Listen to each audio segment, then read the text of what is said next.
Hey, everybody. Welcome back to the show. We are 8 days out from, I think, the biggest election in modern American history and probably more than likely our lifetime. So make sure you guys are getting out to vote, take your civic duty responsibly, and get to the polls because this is a big one. I mean, this is going to be, I think, like I said, I don't mean to sound like a broken record, but I think the most influential election in our lifetime. And I think the country is going one way or another drastically. And I think one way is good and one way is not so good. So, so make sure you guys are getting out to vote.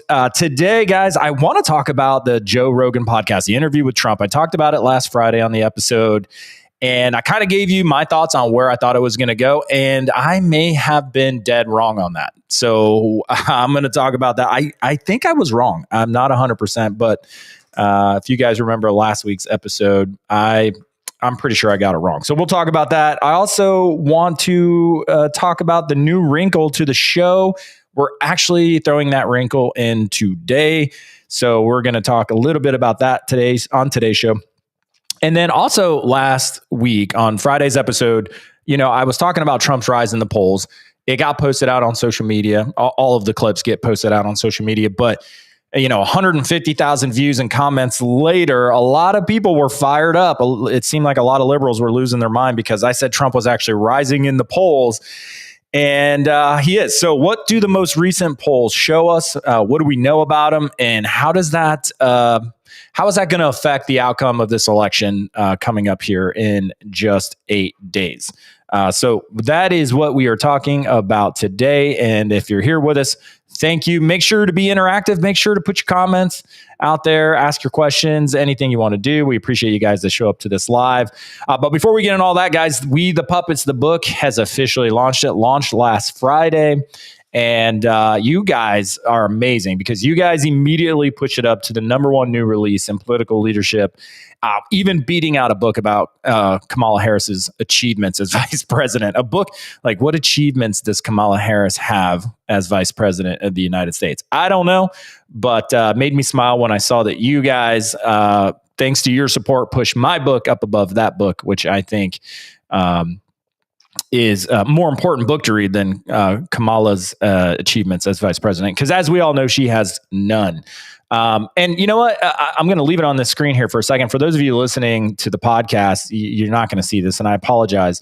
But for the first time, so I published this book and I priced it. And for the first time this weekend, somebody actually picked up on the price of the book. And they caught it and they were like, well done on the price of the book. I just realized it, and that's pretty awesome.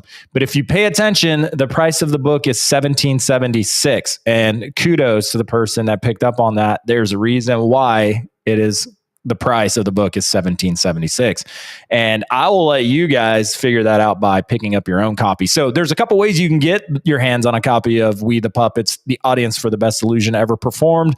You can go over to Amazon and pick up a paperback or a hard copy, or you can get the Kindle version over there on Amazon. If you want a more personal touch to the book, like an autographed copy with a special message from me, you can go over to my website, justinstaten.com, and pick up a copy of the book there. And then I will sign it for you and write a special message in the book to you. Or if you want to pick it up for somebody else as a gift, which I think a signed copy of a book from the author is a nice personal touch on a gift. And the holidays are coming up. So I don't know, could be, if you're struggling to think of ideas for a gift, I think We the Puppets might be a good one to try out. Plus, I'll put a nice little personal message in it for you. You can get that over at justinstaten.com. Or if you guys happen to have a TikTok account, you can follow me over on TikTok, trying to grow that platform as well.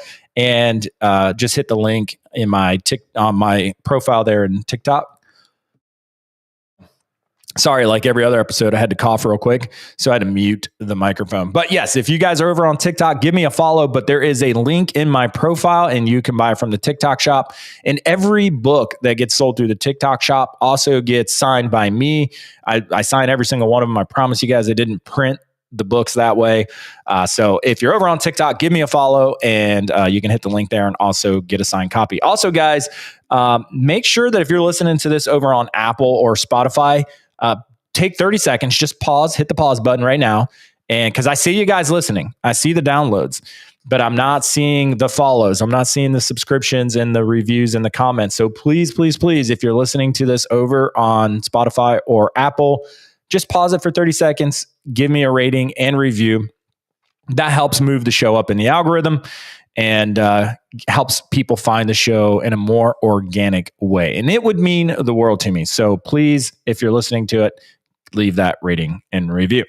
Because this is an important message, guys. I know we're only 8 days out from the election, but I think what we're talking about here on the show, the total and complete rejection of partisan politics, party politics, right? The same side or two sides of the same coin, right? I think it's the one thing that has divided this country the most. And the two-party system is not a constitutionally protected thing. And I think the only way we get America back on track to where everyday American citizens can live out the American dream and pursue life, liberty, and happiness is if we reject this two-party system, right? That puts us into groupthink and tribalism and divides us up. Because the one thing that we all have in common is we love America and we all feel blessed that we get to live here. So I think it's an important message. And long after this election in 8 days, we've got a lot of work to do to heal the divide of this country, which leads me into the next part of our show. So I wanted to add a new wrinkle to the show. My wife, who is very astute and smart lady, suggested, she loves to give me feedback on all things. I mean, you guys, you can relate, what wife doesn't like to give you feedback on how you're doing things, right? Well, my wife, Kim, is really good at giving feedback, and her feedback is usually spot on. And she said, I think to make your show better, I think you need to have like a co-host or somebody that you can have a back and forth with, like either a co-host or a sidekick. And I thought about it for a minute and I was like, you know what? I think you're right. I think a sidekick or a co-host might be the way to go. So we're going to try it. I decided that is what we're going to do on the show. We're going to try it, a new little wrinkle to try to make the show a little bit more relatable to everybody out there. And then once I decided, that's what I'm going to do, I had to figure out who am I going to bring on the show, make my sidekick, be my co-pilot here in the middle.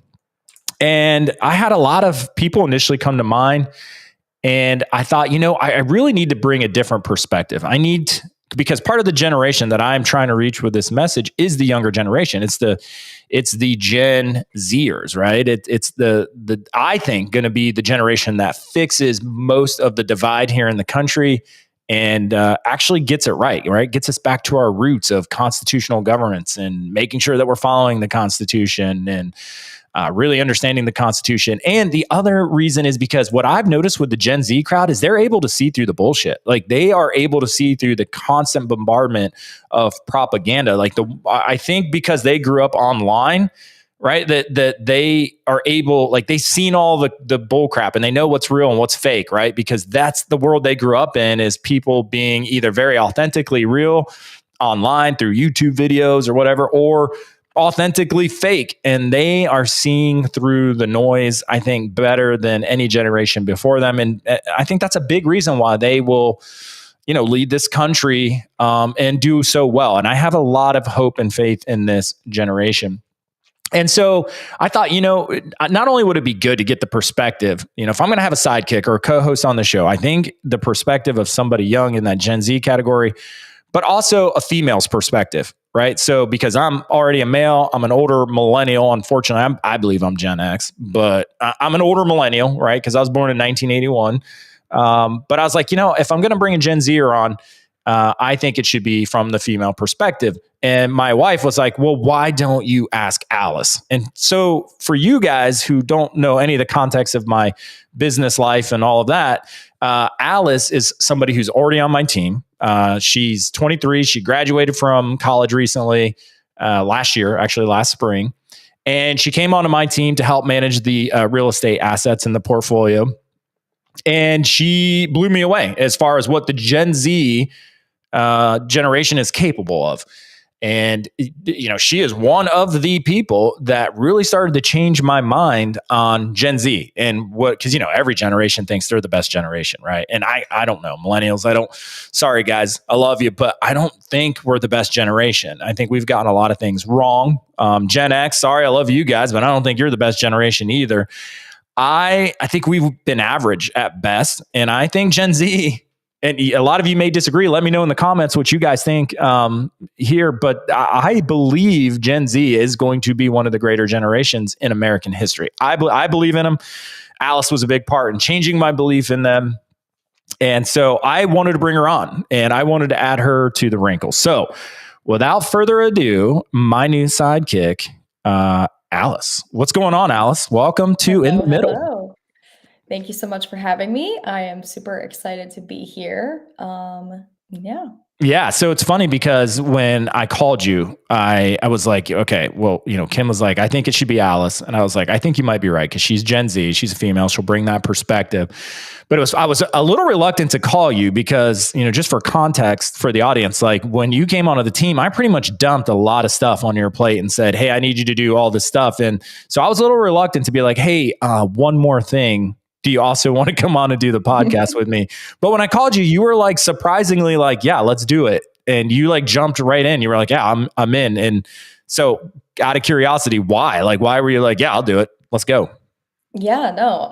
I just thought it would be a super interesting kind of dynamic and just kind of discourse on providing, a voice for my generation and kind of to get, perspective from your generation, and put that out into the world and out into, social media and stuff like that. I just thought it would be such a cool perspective to have, like, both of us. I think we can, both learn a lot from each other. And so, yeah, I just thought it would be super interesting. And, I don't think there's a lot out there right now that's kind of doing that. And like you said, we work together every day. So we have conversations about it. So I thought it'd be super cool to kind of throw it out there. Yeah, put those conversations out into the public sphere. Yeah, I agree, and and I think my wife's feedback was very astute in that you should get this younger generation's perspective. So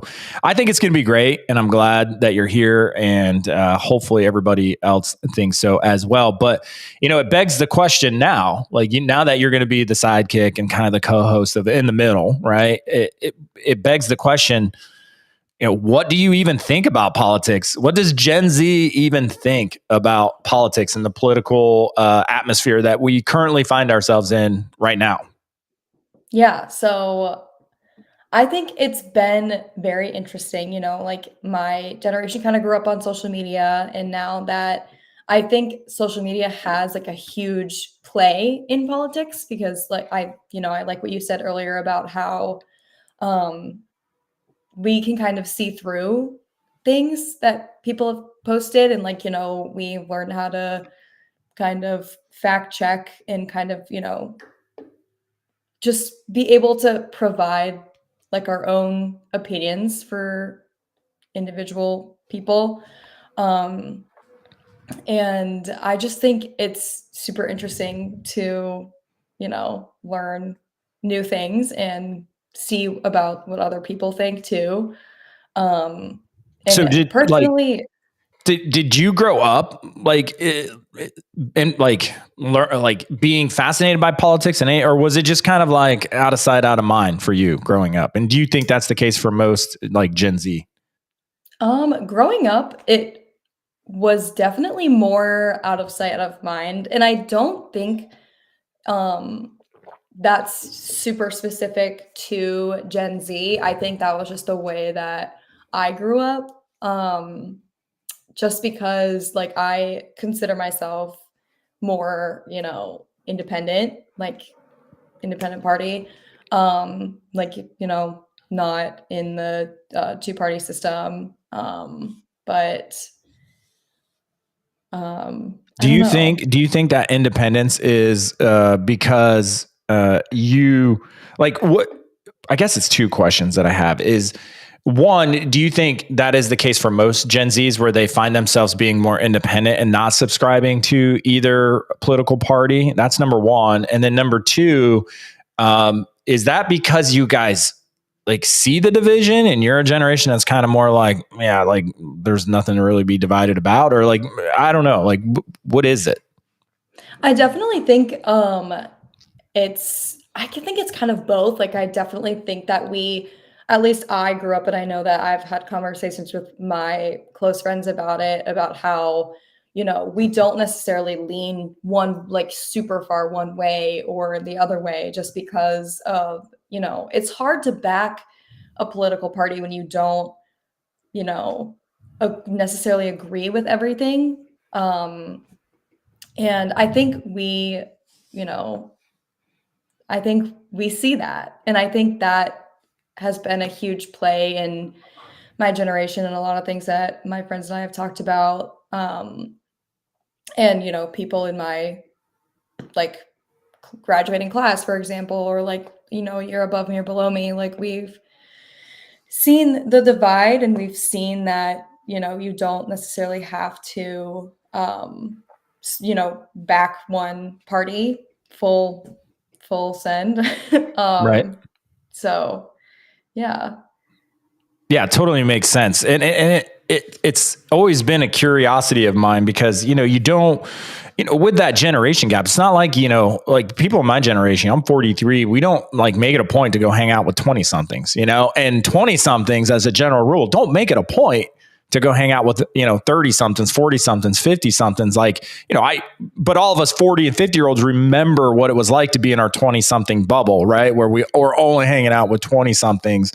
So, not making it a point, it's like, there's a sense of curiosity, like what are the 18 to 25-year-olds thinking? Like when they see what's going on in the media and the news and every, kind of like you said, you don't necessarily agree with everything on both sides. So, but you're just like us, constantly being bombarded with these messages, right? And so it's like, what is it like in the 18 to 25-year-old category for somebody like you who's 23 years old? When you see all the messaging and the advertisements and the news coverage, what's going through your mind? Like, what are you guys thinking? And I I and I think, know you can't speak like for everybody, but generally, what's going through Alice's mind? yeah. So with mine, I just think it's, like when you say like you're like the advertisements, can you give me like an example of one? Like, is it the commercials where it's like, Yeah, like if you watch any YouTube video, like in Ohio, for example, if you watch anything on YouTube TV, or just a video, like you're going to get 5,000 Sherrod Brown commercials. You're going to get, 5,000 Bernie Moreno commercials. And, or if you turn on the TV, right, and you watch anything, MSNBC, CNN, ABC, CBS, NBC, Fox, Newsmax, there's constant messaging happening because I mean, the media is dead. Like, the journalism is dead in America. So it is all propaganda and messaging. But what is it like from Gen Z's perspective? Like a 23-year-old just graduated from college. Like, what's it like from your perspective? Or do you not even see it and do you just tune it out? Like, I don't care about the messaging. Like, what's your perspective?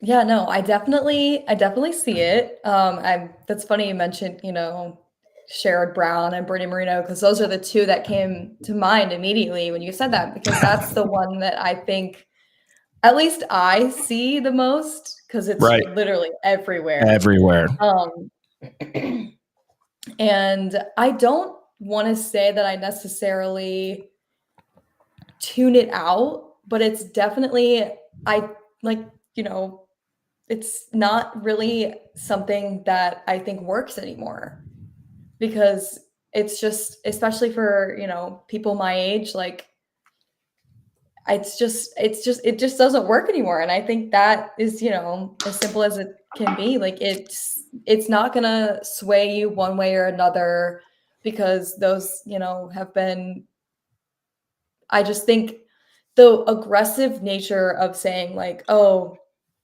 Sherrod Brown too liberal for Ohio, or Bernie Marino did this, and this. It's like I can, go on Google and in 2 seconds find out like what happened or like what these people stand for, or and like kind of make my decisions based on that instead of just. And I don't think it's a bad thing that they're putting these out. I think it's a good thing to kind of put them out there, and then you make your own decisions from that. So I think that way is a good, they're getting their names out there. But I don't think, we really pay attention to them, or we're like, oh my gosh, yeah, like that's so true. Like, have you seen that one commercial? And I fully back this person now, like it's kind of, you draw your own conclusions from what you believe and what you think and what you find out. And it's, not one 30-second commercial is gonna sway your brain. Right. Yeah, no, So I don't think I think most people see it that way. Um, so it's just funny that's still like the play for these political parties is, to put out just nonstop commercials, just dragging their opponent through the mud. And the reality is, and I say it all the time, is they're kind of like different sides of the same coin anyway. Like they've all got baggage, they've all got dirt. It's like the way I look at it, and I'd be curious to know if you look at it the same way, is like which one is going to do the best for the people? Which one is going to lead the best? Which one has the best policies? Which one has the best track record of actually doing what they say they're going to do? Because as we know, politicians typically promise the world, right? They come out every 2 to 4 years with, campaign slogans, platitudes, and promises, and then they go and do the exact opposite of what they said they were going to do. So it's just an interesting dynamic. But the one other thing that I want to know from you is growing up, like going through high school, going through college, and you just recently graduated from college, last May, right? Like, so yeah, this year. how did you feel yourself leaning politically? And we're just going to use the labels that are generally available for this, but how did you see yourself leaning going through high school, going through, like, did you find yourself leaning more liberal, more conservative, more libertarian, more kind of just in the middle, like in the middle of the road? Like, what was that like? I will be 100% honest. I have always been very in the middle. I kind of, as a woman too, bringing that perspective in, like it's kind of always been more, I want to say liberal, but like I said, I, can't back, one side, or like I don't identify myself as like a full-fledged liberal, but I definitely think I have more liberal views compared to some people. I went to a private Catholic high school, and a lot of people that I surrounded myself with in high school were super conservative or Republican. So I definitely have, kind of both sides to see everything. And I think that kind of offered me a really good perspective growing up, and especially like in my teenage years, just surrounding myself with people who thought all kinds of different things. There were people who were so far right, and there was a lot of people who like really supported Trump, really were into the Republican Party, and then there were people who also were really very liberal. So I kind of always just stayed in the middle. What do you think? What do you think swayed you one way or the other, like to more of a liberal viewpoint of politics, or conservative? Was it like upbringing, or was it environment, or was it stuff that you saw on TV or in the news? It was honestly, I think, a mix of all three. Okay. I also think that, so like I went to Catholic school for 18 years and that was like a big thing. Like, that was a really big part of my life, obviously. And when you go to Catholic school, they kind of um, promote more of a, I don't want to say like a conservative viewpoint, but we grew up watching stuff about like that we always had like a March for Life, and we watched stuff about reproductive health and stuff like that. And I think it was always like this like horror film about, abortion, like don't get an abortion, like, we don't have to go there, but that was just like one of the big things I remember, like when I kind of got into high school and more educated on it and kind of understood a little more, like that's the one thing that kind of was like my turning point into questioning views in a way. Mhm. And so that's kind of where I like stood, in the middle of things, just very, I don't know how to like put it into words. Yeah, no, and I But think my view or vantage point, I think, I think a lot of the way you lean or tilt is codependent upon your environment growing up, right? So, like in the area I grew up, very rural Ohio, very conservative by nature. Everybody went to church on Sunday, and I love that. And there was pretty much one standard viewpoint, but of course, when I was growing up too, you had Democrats and Republicans. And for the most part, Democrats and Republicans thought the same way about how to govern and how to rely on the Constitution and follow it. They just had differences on policy decisions and how to get there. There wasn't this extreme, huge divide that we see today. But I think it's your environment a lot. And what I found growing up, the older I got, the more I realized that I didn't really fit into any one political ideology. And what I say often is for me, it depends on the topic, right? Like there's some things I am very conservative on. There are some things I would say I'm more liberal on. And there are some categories and policies that I would say I'm very much libertarian on. For example, the Constitution, I believe a very libertarian style belief, if you will, or perspective on our Constitution and our constitutional amendments and how they should be followed to the letter of the word in those amendments. And a lot of people would argue, well, that's more libertarian. On fiscal areas, I feel like I'm very conservative. And you know this by working with me and, in the company, that when it comes to fiscal matters, I'm very, very conservative. And I think, you need to be good stewards. And, we've talked about this. You got to be a good steward of other people's money, right? And that also applies to our government. You have to be a good steward of the people's money because it's not your effing money, right? Like it is somebody else's money that you're spending. And so I have a lot of conservative views as it pertains to fiscal responsibility. And I, on other issues like individual rights, I'm more liberal, right? I believe in everybody's individual rights and natural rights. And you brought up abortion. And I think this will be the first time I'm saying this on the show, but like that issue morally, just because of my personal beliefs and my belief in God and Jesus and all that, morally, I disagree with abortion. The notion that you would take a life, because I believe that life begins at conception. That's just my personal belief. However, my view from a political standpoint is I don't believe it's the government's right at all to tell any individual what they can or cannot do, especially with their health and their body. That's why I was so opposed to COVID and the way that was handled with the government, because they were violating, I believed, our natural rights as citizens to make our own decisions for healthcare and healthcare purposes. So on the issue of abortion, for example, I would say, from a policy standpoint, I lean more liberal only in the sense that I believe in the individual rights, that it is not up to me or the government to tell a woman or anyone, a family even, because I think we screw up the whole narrative around abortion in a big way anyway, because on the left, it's always the extremes, right? And I know I'm jumping down the rabbit hole and I apologize. And Alice, I do this all the time. I always jump down the rabbit hole. Okay. But I think we screw up the whole conversation around abortion anyway, because on the left, it's the extremes, right? It's, or you're okay with somebody, a 14-year-old who's been raped and now has to carry this rapist baby. It's like, why do you always have to go to the most extreme example to, push your belief?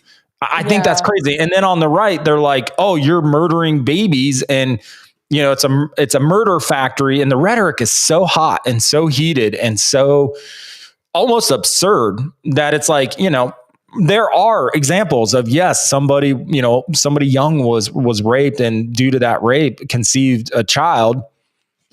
And then, yes, there are people that use abortion as birth control, right? Like, I made a bad personal decision and now I'm just going to run out and that does, so those extremes exist.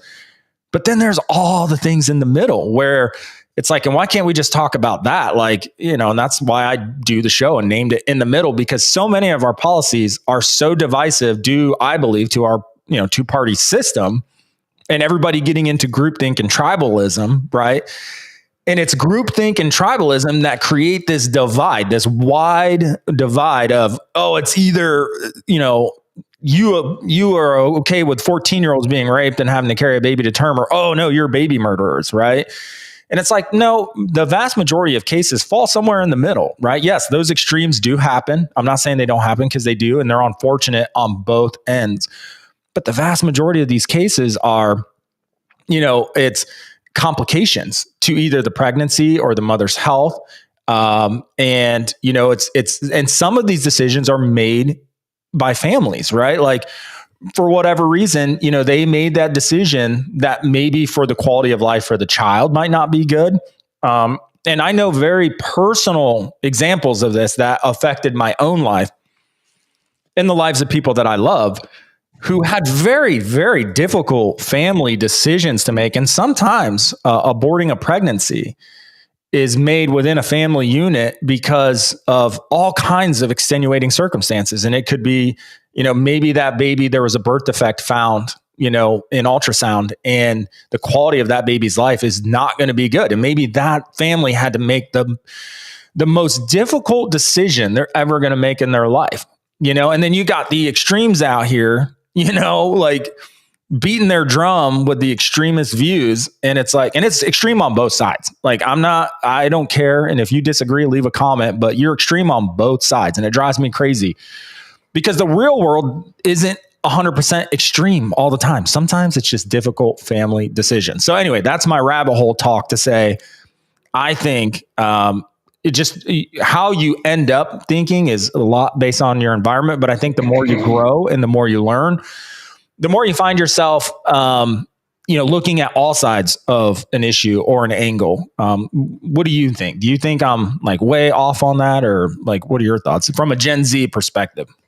No, I think you are spot on, and I think the most important thing, and like the point that I try to get across, is like that, like you said, it's a difficult decision that should be made by the people it's involving, not Right. the government, Right. and like I said, I 100% do not agree with people using abortions as a form of birth control. And, I also don't think that's morally correct. And like you said, there's these two extremes that people just try to push. And, I genuinely think you hit the nail on the head, because it's something that, and we have to recognize that stuff on those extremes do happen, Yeah.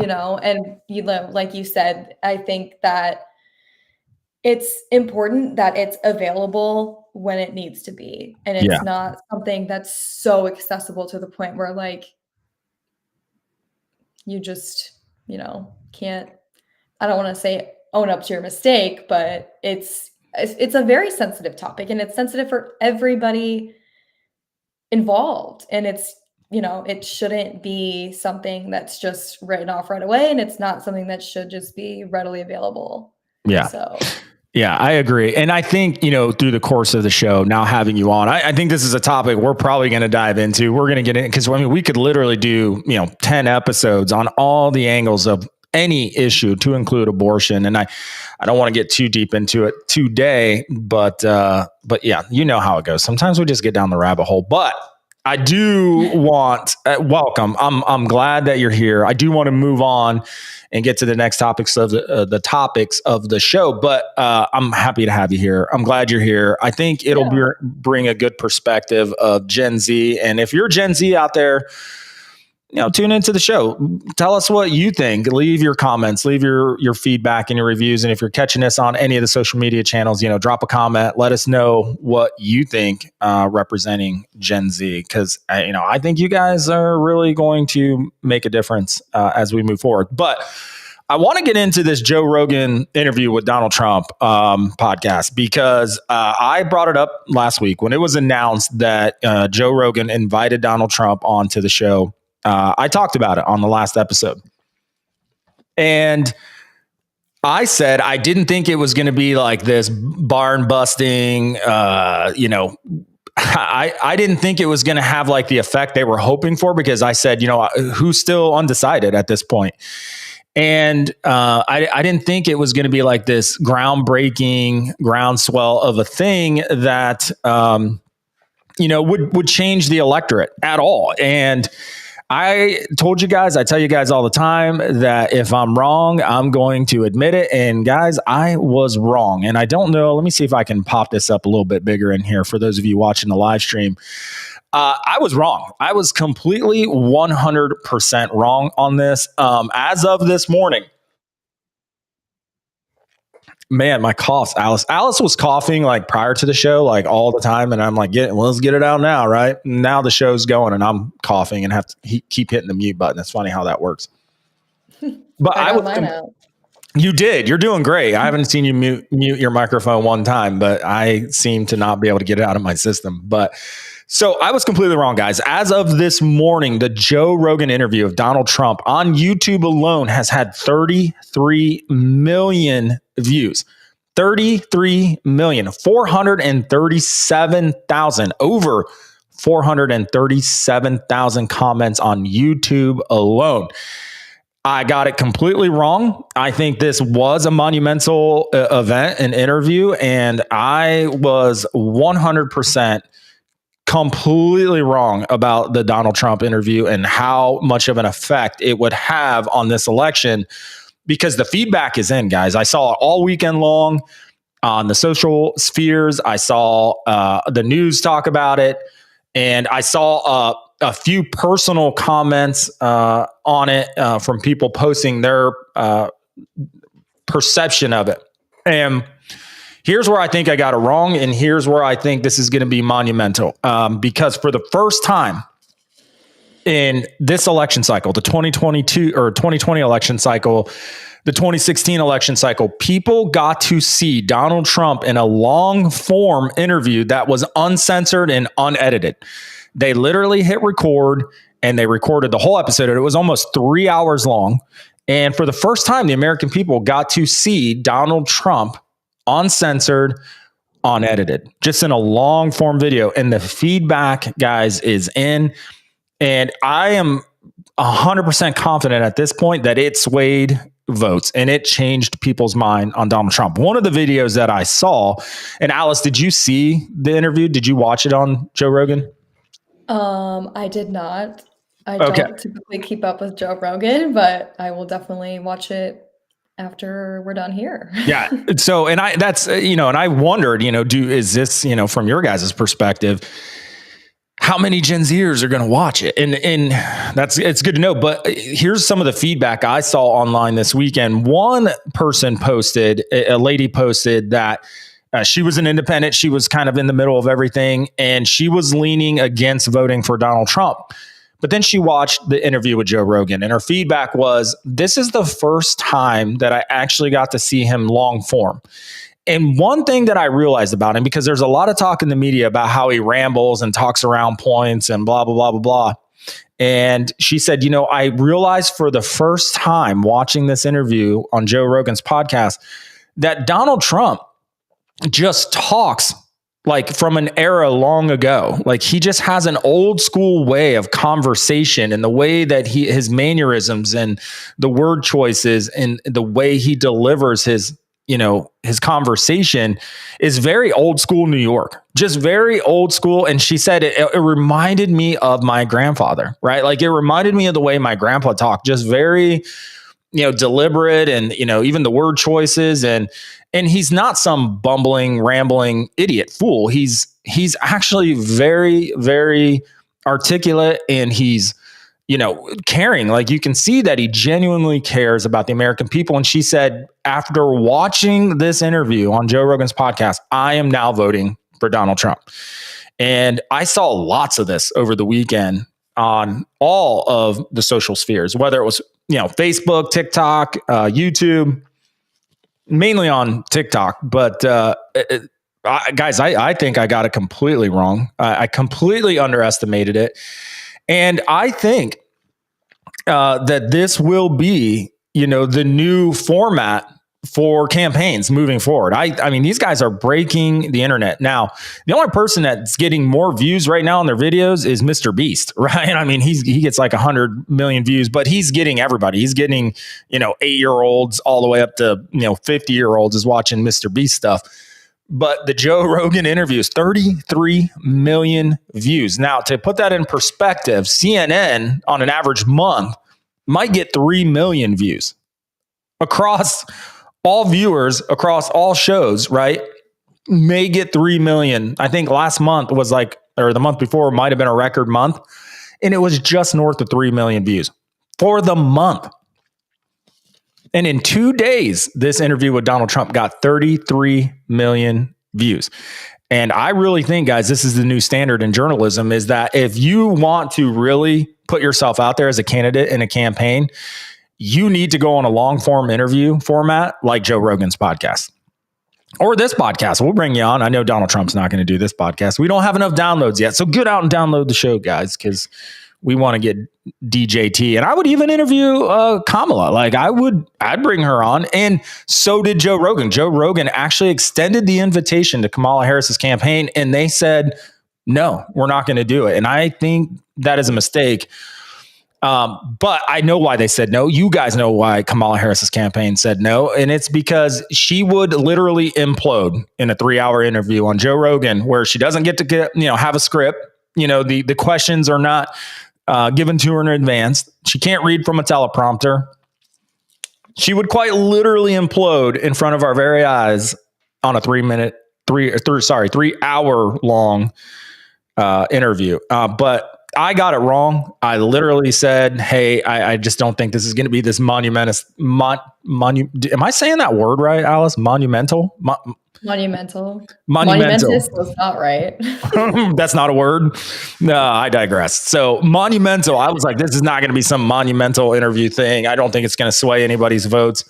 And guys, I was completely wrong. I missed the boat on that. And the verdict is out. The jury is in. And it's changing people's minds about Donald Trump. So I encourage everybody out there listening, if you have not seen, and Alice, if you have not seen this interview, it is long. It's like 3 hours. But if you want to see Donald Trump unedited, uncensored, go watch this interview. Anybody that's still on the fence and undecided, and I really thought I was convinced there were no undecided voters left. And based off of the feedback I saw this weekend, there are plenty of undecided voters still out there. And if that's you, go watch this interview with Joe Rogan. What about you, Alice? Are you undecided still, or have you made your decision? I'm not going to ask you who you're voting for, but have you made your decision on who you're voting for? I'm going to be honest. I have not. You have not made your decision? No. So I am an undecided voter, but I just think it's something that, I don't know. It's something that I've been following very closely, obviously. So I will go watch that. But I had a question for you, actually. Yeah. Shoot. Did you see the podcast with Kamala? The one that she did on Who's Your Daddy or whatever it's called. Call Her Daddy. Call Her Daddy. I thought it was like Who's Your Daddy. It's Call Her Daddy. Yeah, no, I didn't watch the full interview. I did see some clips from that interview, but did you watch it? No, I did not watch it, but I was going to just, bring up kind of there was a lot of criticism on both sides for, I don't really follow. Dropping my stuff. I don't really follow Alex Cooper very much, but I mean, she's been on the internet for years now. And a lot of people gave her some flack for it. And a lot of people gave Kamala a lot of flack for it as well. Just they were like, why are you doing this? And it's just like blah blah blah.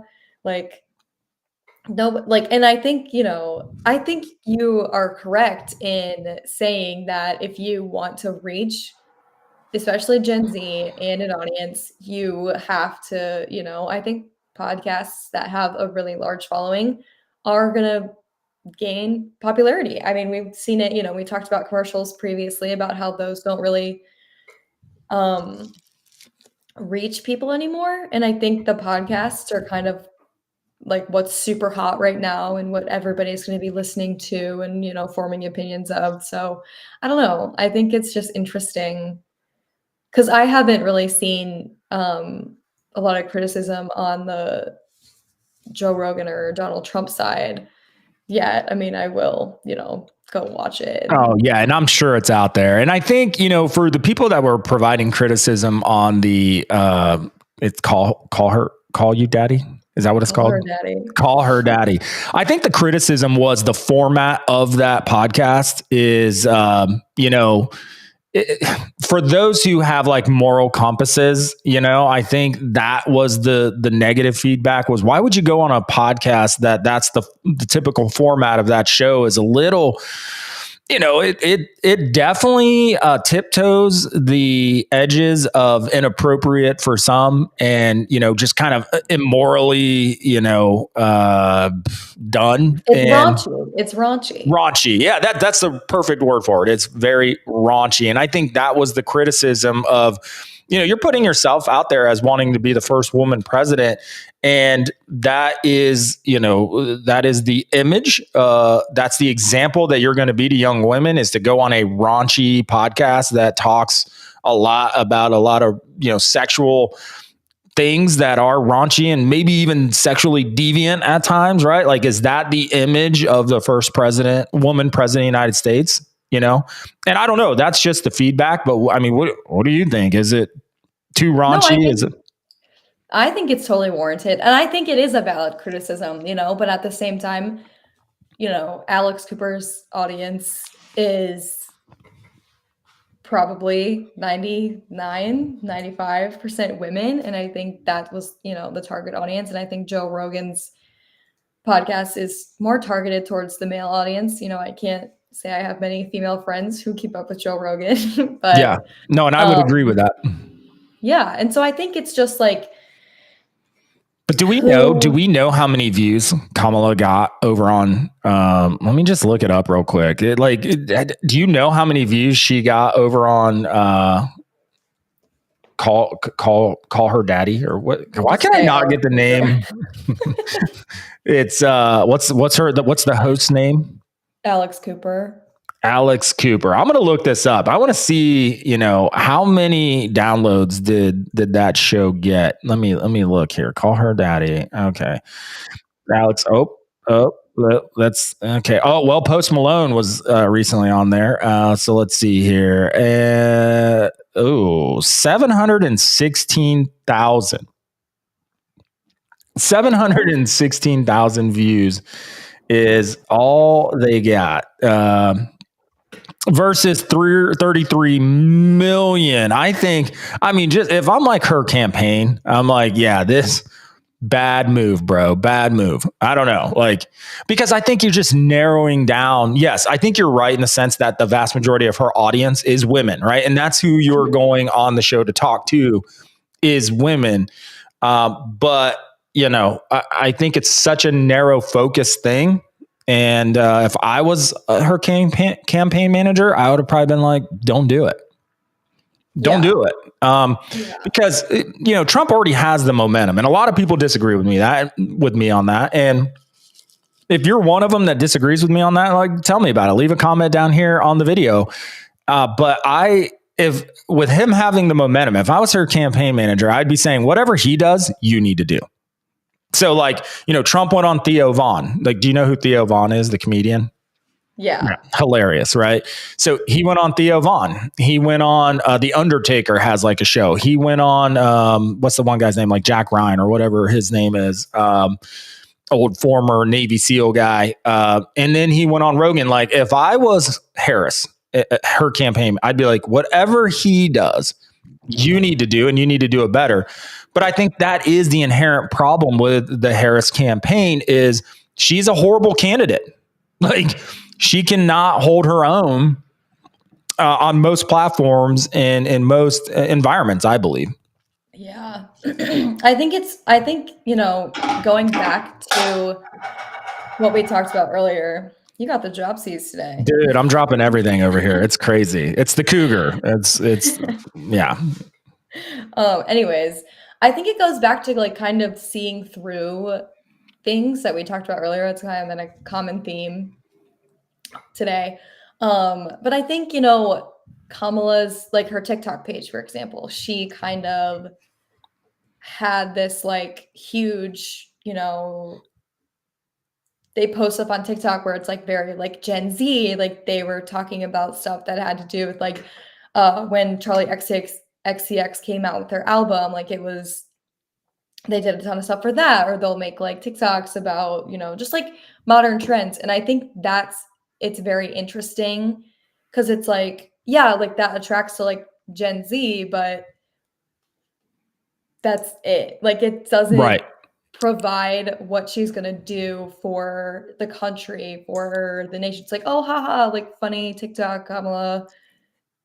Right. What do you think about this issue, And I think that's interesting and like a good point to bring up too, where it's like, yeah, marketing is huge and marketing is everything these days, but like you also have to kind of back what you're marketing in a way. Yeah. But do you think, let me ask you this, do you think Gen Z has like this celebrity worship mindset where they, if Taylor Swift tells me to vote one way, I'm going to listen to Taylor Swift because I just love Taylor Swift so much? Because to me, in my mind, right, it seemed like I think it's placating, and I think it's personally, and I don't know how Gen Z feels about it, but to me, it's like, unless you worship celebrities, which I don't, as a general rule, believe most American citizens do celebrity worship, right? Like, I think they love certain artists, and I think, they love certain music and all that, but I don't think they actually worship these celebrities. And I think when a campaign constantly brings out celebrities saying, this is who you should vote for, it's almost insulting, right? Like, they believe you're so ignorant and so dumb and worship celebrities so much that if they just like drag one out onto the stage in front of you, you're going to just like cream your pants and be like, oh, well, Taylor Swift, Beyonce, all of them said I have to vote for Harris, so I'm going to vote for Kamala. To me, it just seems very like, I don't know, like insulting that they think that's what works. Does it work? Like from celebrities? Yeah. Like, do you guys like worship celebrities and are like, oh, well, Taylor Swift said it, so I guess I got to do it? I don't know, I think at least from like my circle and like my group of people, I'm not saying that there isn't people out there who will do that. Like, will like, oh, well, Taylor Swift endorsed Kamala, I'm going to vote for Kamala, But from my, group of people and my people that I've worked with and talked to and have, relationships with, I don't think that is something that would ever sway. I mean, it might sway people, but it's not like, oh, like Taylor Swift says, I need to dye my hair blonde and I'm going to do that, like, right. I don't know.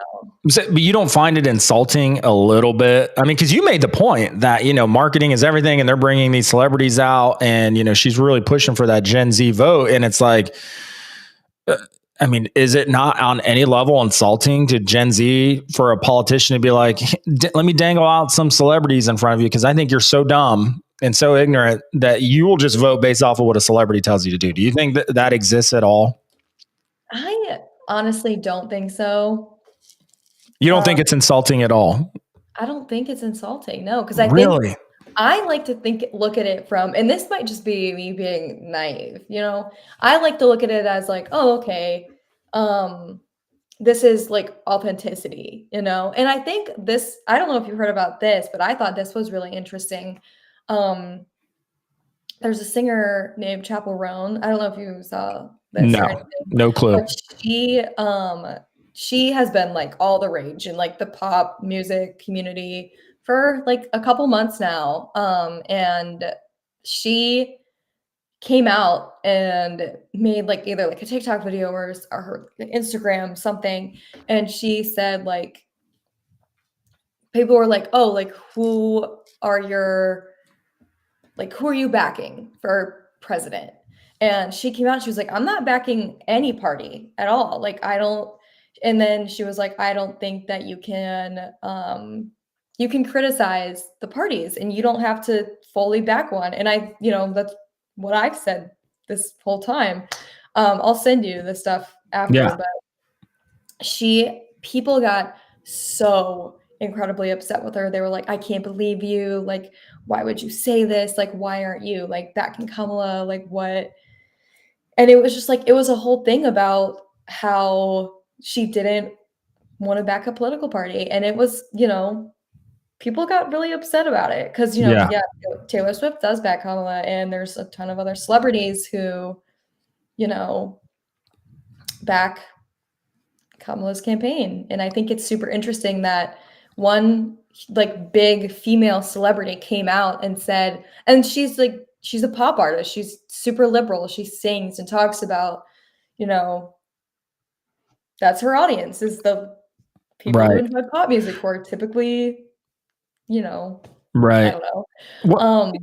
But I just thought it was interesting how she got so much backlash from saying that she's not gonna back one, and then she came out with another video and she was like, "I think it's totally okay to criticize both parties and not back one." And yeah.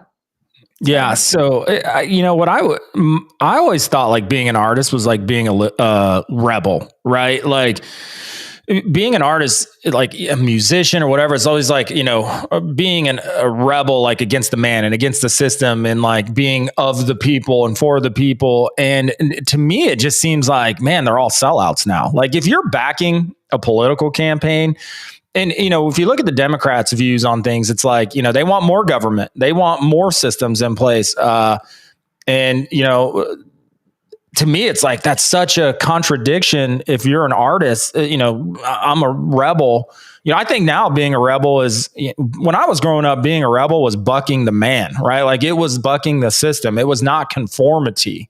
And what I find interesting is how much conformity it seems to be right now in society, especially like on college campuses. It's like everybody wants to conform to one ideology. And it's like, how is that being a rebel? How is that standing out? I think right now in America, if you want to be a rebel, you got to be countercultural to that and all these liberal ideologies that are just running amok, including in the entertainment industry. And it's like, it's just so ironic to me that these people put themselves out as artists and have that rebel label, but then conform to the man and want more government control, more government this, more, and ask people to actually vote for that. It's like, how can you do that?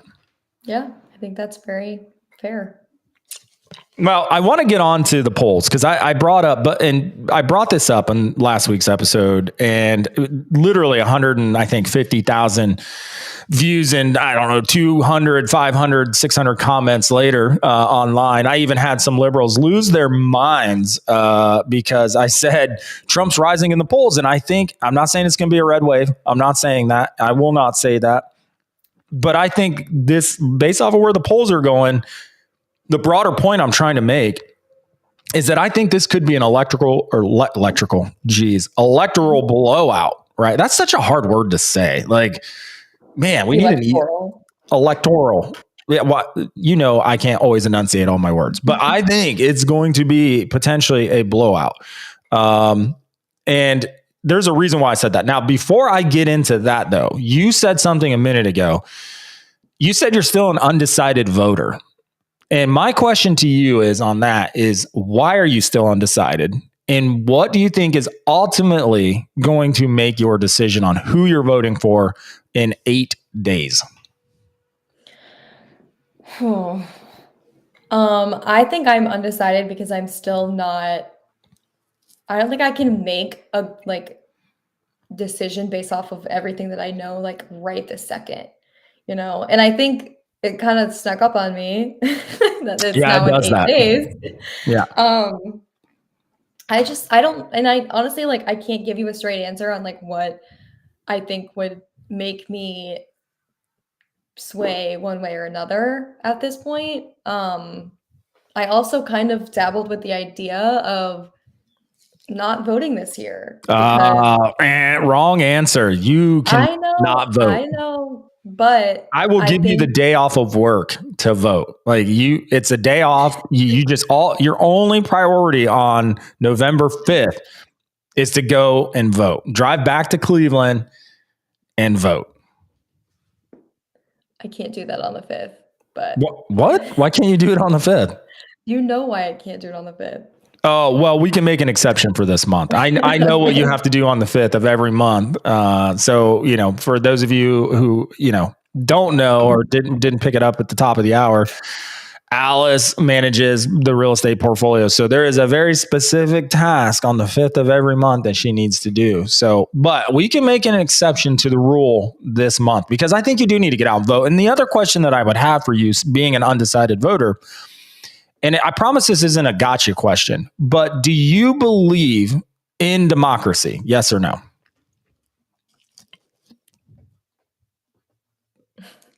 I don't really know how to answer that. It's a yes or no. It's not a gotcha question, but do you believe in democracy? Meaning the people should have a say in who is elected. Yeah. Okay, so are you okay with the idea that the Democratic Party actually elected in the primaries a candidate and then removed that candidate and then installed somebody in that candidate's place without any person in the Democrat Party voting? I don't know. Cue Jeopardy music. So you're okay with the party just saying, "Yep, okay, we know that everybody in our party voted for this one person, but he's not going to run anymore. So we're just going to give you this person without any votes, without a say. Here you go." And doesn't that action prove that it's never been about choice of the people? That it's always been an illusion of choice for the people? I think that's a very good point to bring up. And can you support that? Like in your conscience, if you believe in America and you believe in the democratic principles of America, can you support just that alone? Take all the other issues and put them aside. Do you think that's giving the people the choice? Now, a lot of people's counter argument would be, well, she has to run for president, right? Like she actually has to be voted in. But why did she get to bypass the primaries? Why did she get to bypass, if this is the system in which we live in, why did she get to bypass it? And how is that fair to anybody that's in the Democratic Party?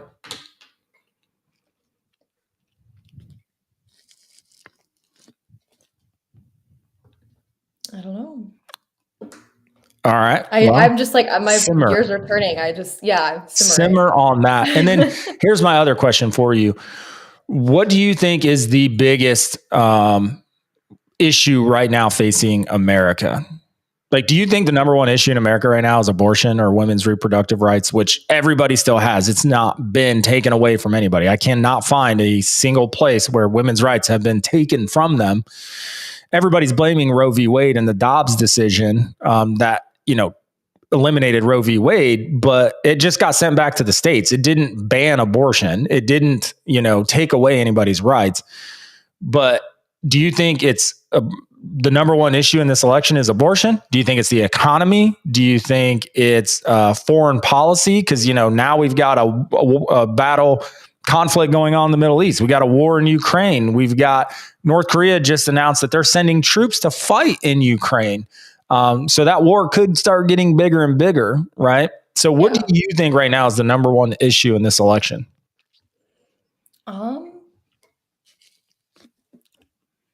It's hard to kind of pick one because, you don't really want to diminish everything else. I definitely think the geopolitical state of the world is concerning. I think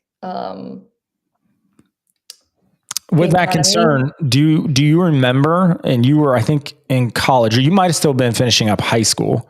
Yeah, you were finishing up high school. Do you remember that when Trump was in office, there were no foreign wars?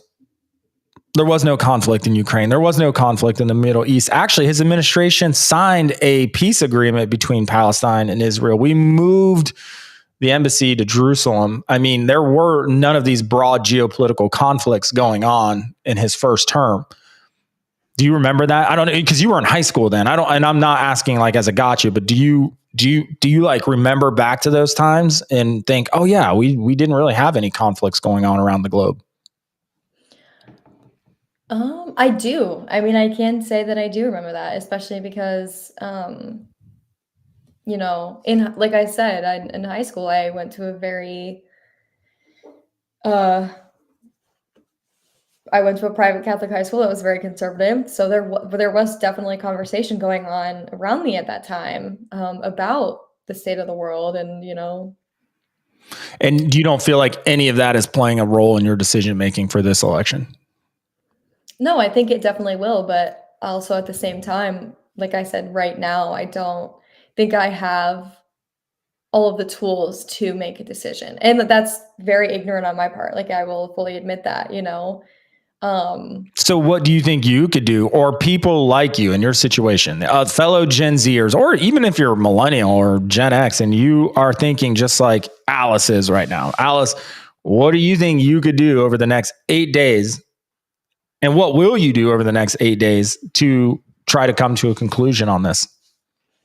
I'm just gonna educate myself, kind of really deep dive into each policy of, you know, each party and each candidate, and really just kind of make the decision for myself and what I think is best out of what's presented to us. So I just Okay. think that, and like that's not, it's going beyond surface level of the TikTok campaigns or anything like that. I think it's, You mean you're not going to just go to TikTok to get all your news? I'm just kidding. I'm not going to, Yeah, I but honestly think that some of that stuff is like the most independent journalism out there right now. Like some of this, because it's like people literally on the ground, right, showing you in real time what's going on, right? Like for example, they're saying that like Trump's crowd sizes are small, right, and that he doesn't get near the crowds that he says he gets. But you've literally got people with their cameras out at these events going, yeah, like look, here is well, I don't know what they're showing you on the news, but I'm here right now, and here's this crowd is massive. But you see, you turn on the news and they're like, some networks are like, no, he barely gets, 2,000 people at his events. And it's clearly not the case. So I think, a lot of these formats like TikTok and other social media platforms are kind of the new platform for independent journalism. yeah, I agree. But I think TikTok is extremely hard to stay away from biases. And I think in general it's very hard to stay away from biases, Oh, yeah. but I think at TikTok, especially, my generation, there's always going to be a little more of a bias on one way or the other. So I think it's important to watch those, and then it's also important to go back and fact check, and like I'll see something and it'll bring my attention, and then you can go fact check and make the decision for yourself, or see like, oh, this is what actually happened, or like, oh no, this was 100% accurate. Do you So use like those fact check like websites? Because my question is how do you know the fact checkers don't have a skew to bias? How do you know like who's fact checking the fact checkers, right? Like oh yeah. who's doing that? So do you use those sites? Because I don't. I'll be honest and tell you, like growing up in the '90s, late '80s and '90s, like that wasn't a thing. Like there weren't fact checkers, right? Like you would have to go literally look at things for yourself. And I don't, my personal opinion, I don't trust them. I do not trust that the fact checkers are not biased just because I've seen things fact checked that ended up being completely wrong. like completely Yeah. wrong. So do you rely on those heavily or do you use them at all? Um, I honestly, I really like using databases, Yeah, that that's we good. I learned how to use them, like, in school, like, throughout college, like I mean, even in high school.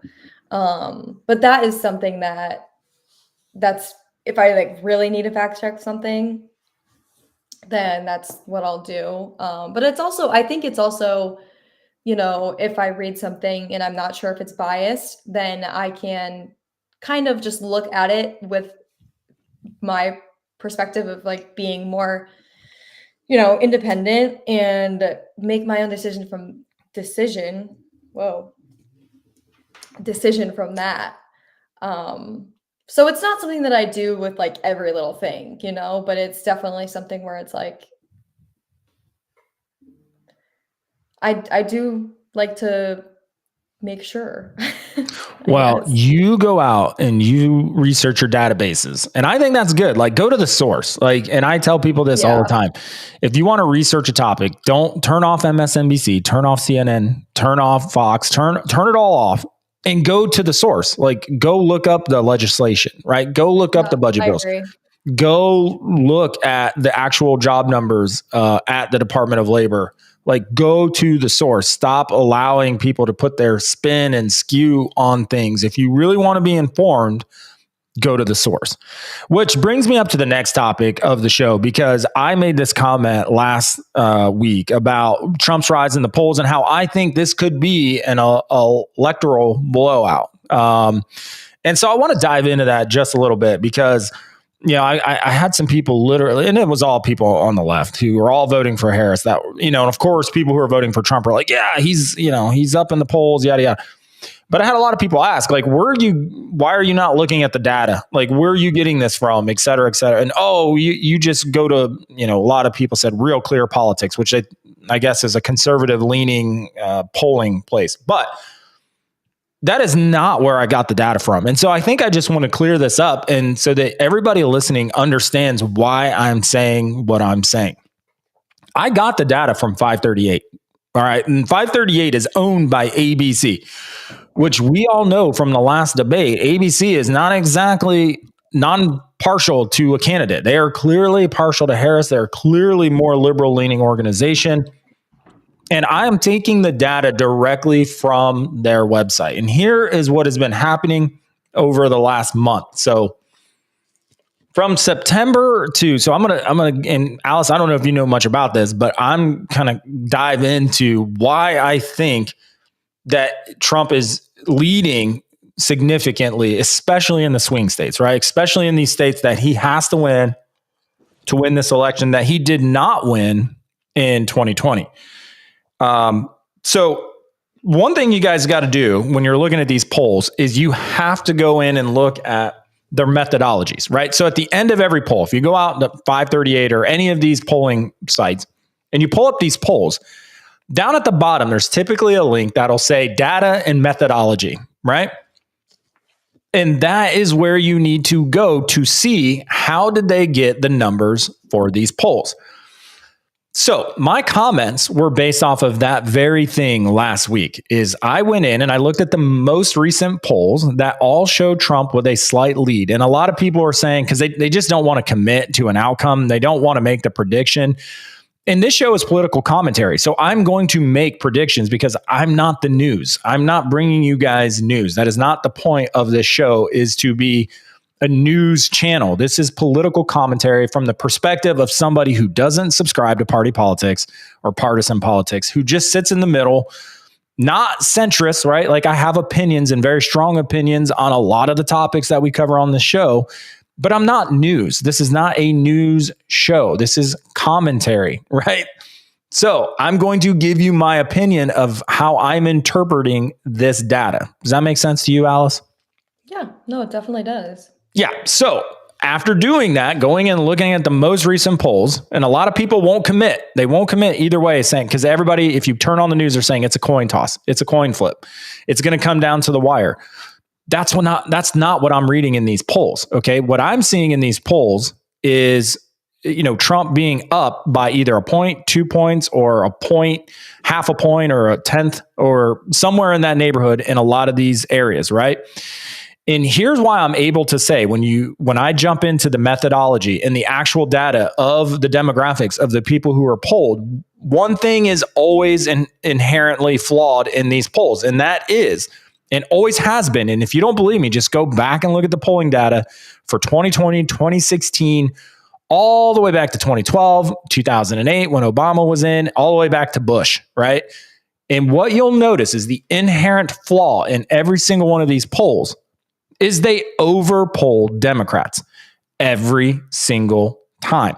Now, a lot of you, and some of the arguments that were made in the comment sections, were that, oh no, after 2016, they adjusted to make sure that this overpolling of Democrats wasn't a thing.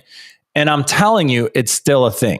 And where you'll see that is in the methodology and the data for the poll. There's, of course, a margin of error, but there's also a margin of error in the oversampling of one party over the other. And that is what I'm seeing in the polls. For example, the New York Times Syniac poll, which is a very, trustworthy poll that people, swear by, that it is, not biased. It's very down the middle of the road. The way they do it is thorough, et cetera, et cetera. When you look at the methodology and the data from that poll specifically, you'll see it, because on the surface, you're like, oh no, they were right down the middle. They polled everybody, equally across the parties. But then if you look deeper into the data, you're going to see that they polled more college educated people than non-college educated people. And we all know that people with college educations lean left. We all know that. Like that, there's no debate about that. So if you're over polling a demographic, i.e., people who are college educated over people who are not, then you're going to get a skew to your poll. And you'll see this, and it's not always, over polling of college educated people, but you'll see this over and over in these methodologies and this data, which creates an over polling, a skew to one side. So you've got the margin of error, right? Which on most of these polls is 3%. Then you have to factor in the over polling, which is not all accounted for in the margin of error. And you can see that by going back to every previous election, 2020, 2016, and the underperformance in Donald Trump in these polls. I mean, it's there. If you just go back and look. So you cannot just factor in the margin of error on these polls. Here's why. Because of this skew to Democrats. Because that exists, the Democrats have to beat the margin of error to actually be leading in these polls. And if you go back and look at the previous elections, you will see that when the Democrat won, it's because they were up by more than the margin of error on the polls.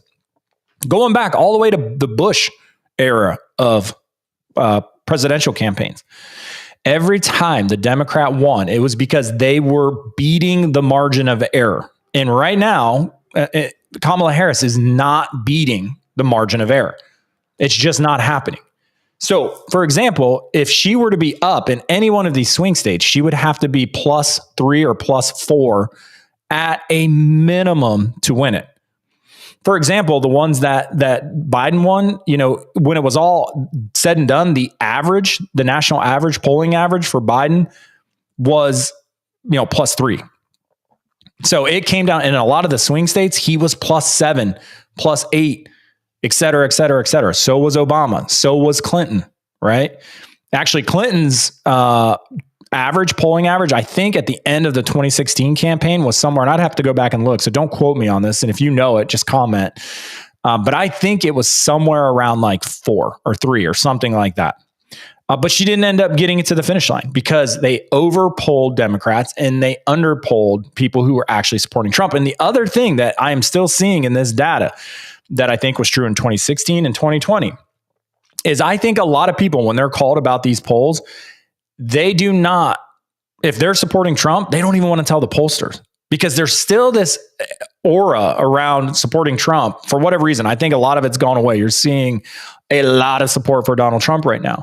But there's still this aura around saying that you support Donald Trump that people are going to accuse you of being some ist, right? Like, oh, how could you support a racist, a misogynist, a homophobe, or all these ists, right? All these things. And I think that aura still exists. So when people call and the pollsters call these folks and they answer and they're like, who are you voting for? They're like, I'm undecided. I'm undecided, or I don't know who I'm voting for yet, because I don't want to put it out there to anybody who I'm voting for. Right. And you see this in exit polls too. People walk out unless they have a red MAGA hat on, like you don't know. And a lot of times the Trump supporters will not tell you that they just voted for Trump. And because you have this phenomenon or whatever, this aura about not wanting to publicly admit, or even on a phone call, private phone call with a pollster, admit that you're supporting Donald Trump, you end up with an overpolling of one side. And that is why I made the comment that I made last Friday. That is why I'm standing by this comment, because in order for Kamala Harris to win this election, she would have to be at a minimum in all these swing states, +3, +4 in the polling. And she's not. In a lot of these places, Trump is up by a point or more or a half a point. And given precedence and given the inherent flaws in the polls that are done, and this aura around Trump that like people will not verbalize out loud, even on a private phone call, that they are supporting him, you are seeing him run away with this thing, especially in the swing states. Like the momentum, and I get it. If you're a Harris supporter and you're like, man, I hate everything this guy is saying, I get it. I totally get it. But I'm telling you right now, the data is the data. Now, I have made no bones about it that I am supporting Donald Trump in this election. I believe he is the best candidate to lead this country. I don't want 4 more years of what we just had from an economic standpoint. I'm an entrepreneur. I'm a business owner. I want my team to be taken care of. And the economy that we have had under Biden and Harris has been abysmal. It has been horrible. And the only good thing about the economy is the Trump effect, the carryover from his policies that got the economy supercharged. And a lot of you out there blame Trump for COVID. And a lot of you out there say that, he lost more jobs, but you just simply forget COVID happened. It's like you don't understand that COVID is what sent people home. COVID is what shut down businesses, not Donald Trump. My argument is that we rebounded from COVID so well because, guys, Joe Biden wasn't sworn in until early 2021. We were already rebounding from COVID when he took the oath of office, and that was due to Donald Trump's economic policies, not Joe Biden's. The only reason the economy has not gone fully to shit is because of Trump's policies that carried over into the first couple of years of Joe Biden's presidency. But these last 2.5 years have been a abysmal failure. And as an entrepreneur and a business owner and somebody who's, trying to get ahead, making sure my people can be taken care of and they can put food on their table, I've got to vote for Donald Trump. And I'll make no bones about that I think he is the better candidate for America right now. I think he ends the conflict in Ukraine. I think he ends the conflict in the Middle East. I think he builds better relationships with China, North Korea, and Russia. All good things. So I'm making no bones about it that I am supporting Donald Trump. But as it pertains to these polls, guys, I know some of you aren't going to like it and some of you are going to love it. Right now, he's leading. And I think some of you are going to be shocked come election day how much he is leading in some of these swing states. It is looking like right now, and again, because I support Donald Trump, I'm going to tell every single one of you, vote. Don't take your foot off the gas. Don't say, oh, well, he's got it, so I've got work to do on November 5th, Alice, right? Don't be Alice on November 5th and say, well, it's in the bag for one candidate or the other, so I'm just going to stay at home. No, get out and vote. Keep your foot on the gas. Get 10, 20 people to the polls. Make sure you guys are getting to the polls, because in my opinion, we cannot afford 4 more years of a Harris campaign. Not only that, but Harris cannot string together a coherent sentence that she is not reading off of a teleprompter. I cannot trust her to lead this economy. I cannot trust her to get us out of foreign wars. I cannot trust her to not accidentally and inadvertently, because she's so ill-prepared and inexperienced for this job, that she will accidentally get us into World War III. I have no guarantees that that's with Trump. I know it's not going to happen because I've already seen 4 years of Trump and none of that happened. So don't take your foot off the gas. Get out and vote. Get out and vote in record numbers. Take 10 people to the polls. Call 10 people, 20 people. Get them to the polls. Because I'm not saying this to say, okay, guys, it's in the bag and this thing is going to be won. That is not why I'm bringing it up. I'm just simply bringing it up to say the polls show Trump has the momentum. It is what it is, whether you like it or not. If you don't like it, I guess go vote. But I'm telling you right now, Trump has the momentum. And if you look deep into the data, you'll see what I'm saying, and that what I'm saying is not crazy talk. So I brought it up last week. I'm going to bring it home today. Trump is winning in the polls. It's that simple. Like, the momentum is behind Donald Trump right now. And I'm just telling you guys, for those of you who think Harris is a great candidate, there is still enough time to change your mind and vote for Donald Trump and get this country back on track. And as it stands right now, it looks like he will be, in my opinion, the 47th president of the United States. And that's just based on the data that is readily available from all these pollsters, 538. I'm not taking it from Real Clear Politics for all of those of you out there that think, I'm pulling it from conservative sources. I'm not. I'm pulling it right from ABC. Right from ABC is where this data is coming from. So, and right now it is showing that Donald Trump will probably get more than, he's going to be well over, I think he's going to be in the 330 mark on votes. I think when it's all said and done, it will more than likely be an electoral landslide, I think. I don't know. And Alice, I know you probably haven't dove into the polls, so I won't ask for your commentary on it, but that's just Justin's opinion of reading the data, reading the polls. Kamala would have to be up by +3, +4 in every single one of these races in the swing states, Wisconsin, Michigan, Pennsylvania, North Carolina. And she's not. And when you factor in the margin of error of the poll and the margin of error that these polls inherently get wrong every cycle, it seems like Trump is up, by sizable numbers in every one of these swing states. And so, yeah, I think that's where it's going to shape out. So I don't know. Alice, what do you think? Who do you think? What's your prediction based off of what you see? Just take the polls out of it. Just what's your gut tell you? What do you think is going to happen? I think Trump's going to win. That's the momentum that you think is Trump's going to win? Yeah, I do. Yeah. Based off of like what I've seen and, the people that I've talked to, I think you brought up a really interesting point too about how we didn't choose Kamala, Right. So I think that's like a big, big sway in people where it's like, okay, like, well, we didn't get to choose her.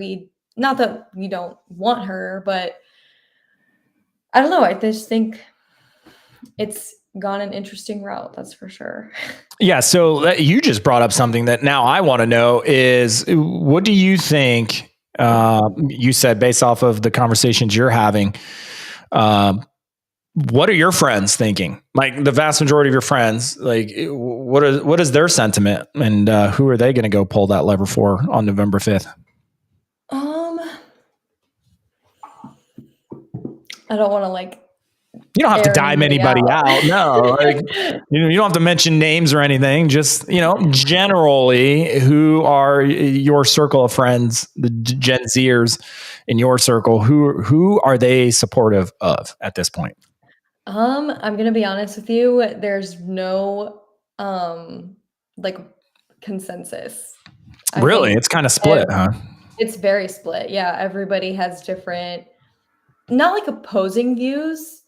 But it's different. I think we all have different opinions and a different, Do you guys ever find yourselves arguing about it? Like your generation? Do you guys sit or when somebody's because right now, it's very contentious with even amongst families, in some places and I think that's horrible. You should never lose a family member or a friend over politics or who you think is best for the country.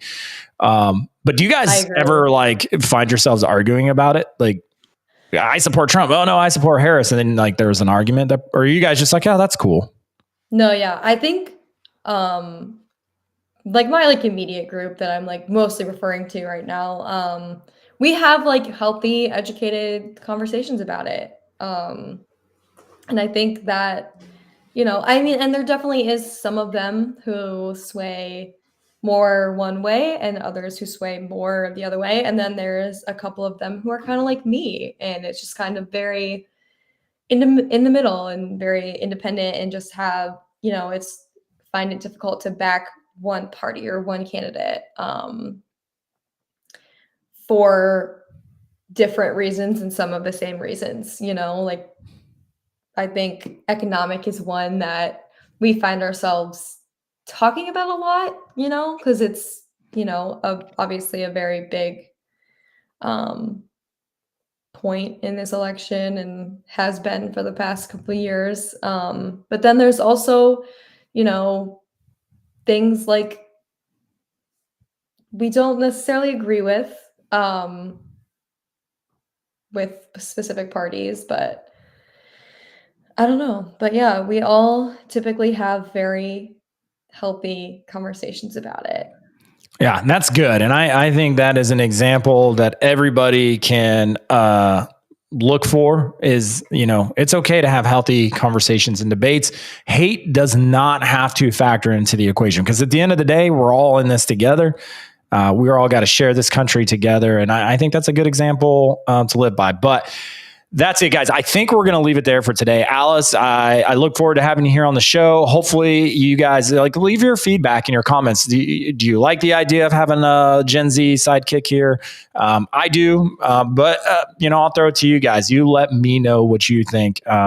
But she'll be a mainstay here on the show every day. So we can get her feedback and we'll figure out who she's going to vote for before this is all said and done. She's got 8 days to make up her mind, and she's going to get the day off on November 5th to make sure that she can drive back to Cleveland and vote.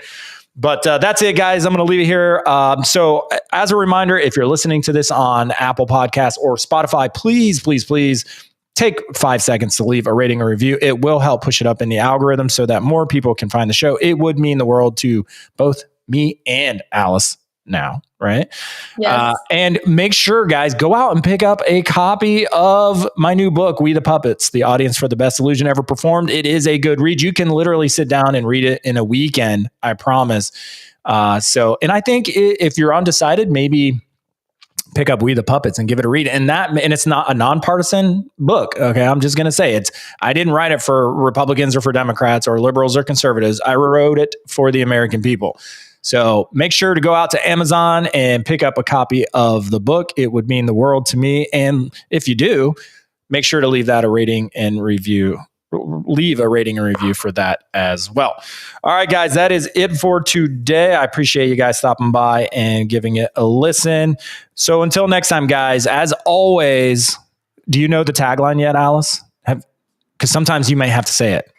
Or do you just want me to say the tagline? You don't know the tagline of the show, geez. So my employee or assistant or teammate, I guess, what do I even call you? I don't even know. I don't know. I call you my mentor in a lot of different contexts. So yeah. Awesome. Well, my mentee then doesn't know the tagline of the show, but it's okay. Until next